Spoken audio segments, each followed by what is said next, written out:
Ang Cuadro Alas It's My Boy nanlumo ang damdamin sa kanyang matalik na kaibigan na undisputed Super Bantamweight World Champion na sina Uya Inoue at nagpakita pa ng bagong value meal ng Jollibee na Jolly Money.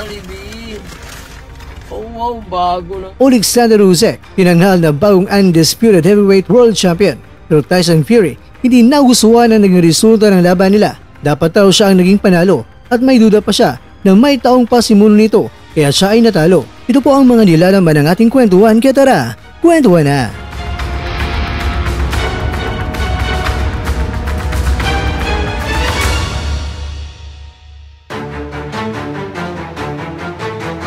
Hindi naging masaya ang dating walang talo na Brito na si Fury sa kinalabasan ng laban nila ng taga-Ukraine na si Usyk sa bakbakan nila sa Riyadh, Saudi Arabia, Linggo, May 19 Pinas time. Pagkatapos ng laban ay sumabog agad si Fury at sinabi niyang ninakaw sa kanya ang tagumpay.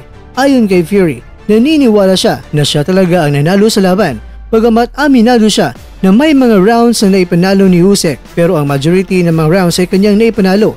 Kaya nga may isang hurado na ganoon din ang nakita sa laban na siya ang nanalo. Ayon pa kay Fury, silang dalawa ni Usyk ay nagbigay ng magandang laban sa lahat ng mga nanood sa laban kakwento. Sa ngayon kasi itong si Usyk ay nagmula sa bansa na kung saan may giyera sa kanila kaya alam niya na ang mga tao halos ay dadamay o papanig kay Usyk. Pero sana raw ay huwag magkamali ang mga tao pagdating sa laban dahil siya talaga ang nanalo sa laban nila. Pero ganoon pa man, ayon kay Fury, magbabalik siya muli at babawi dahil meron silang rematch clause. Kaya abangan na lang ng lahat ang rematch nila sa Riyadh at ngayon darating na yan ang buwan ng Oktubre. Ito naman ang naging scorecard sa mga hurado. 115-112 kay Fury at dalawang 114-113 para kay Usyk. Actually mga kakwento, ang natunghayaan ng mga tao sa laban ay hindi isang boring na laban, hindi yung marami pa ang yakap kaysa sa suntukan. Mga malalaking mga mamaman pero ma-action na laban ang ating natunghayan. Nakikita ng lahat na sa middle rounds, ang Gypsy King ang umarangkada dito habang itong si Usyk naman ay bumawi sa second half ng laban. Katunayan, pagdating sa round 9, hinambalos ni Usyk itong si Fury at nagkawendang-wendang si Fury hanggang binilangan ito ng referee ng knockdown. Sa paparating na rematch nila ay nasaan na hindi na para sa undisputed heavyweight showdown dahil ang IBF World Title Belt ay babakante na dapat ni Usyk dahil may mandatory challenger na kagad ito at para hindi malintana ang rematch ng dalawang mga heavyweight superstars, kinakailangan na ibakante ito ni Usyk. Samantala, patuloy pa rin ang pangingiliti ng Cuadro Alas It's My Boy na Facebook page kay Inoue. Katunayan, sinabi nga dito na Inoue, tapos na ang maligayang araw mo, nakahanap ka rin ng totoong monster. At hindi lang yan, dahil sinabi pa na Inoue, the monsters, anak ko ang dami Tara na, promise, kaliwang kamay lang gagamitin ko. Natatakot ako gamitin ang kanang kamay ko, pagka anong mangyari sa'yo. Guys, yung laman ng Jollibee, yummy!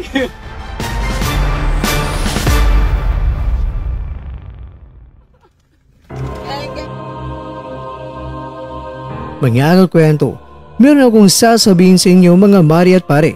Nako, may bagong value meal sa Jollibee, ang Jolly Money. Ang angas ng Pinas ay nagpakita ng maraming pera. Next naman sang branch na idol para mapuntahan din ng iba. Ano ba ang Jolly Meal na yan? Bakit kunti lang na spaghetti ang available dyan? Nako naman may kilay na tataas dyan at may pusong masasaktan.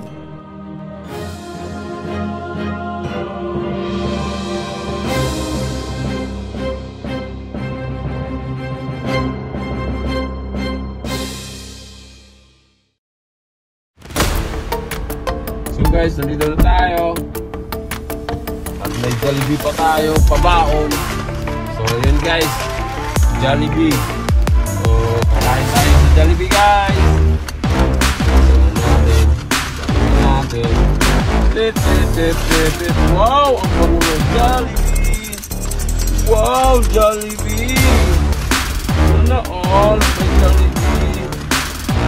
Oh wow, bago na ngayon guys. Laban ng Jollibee. Yummy! At dyan, nagtatapos ang ating kwento.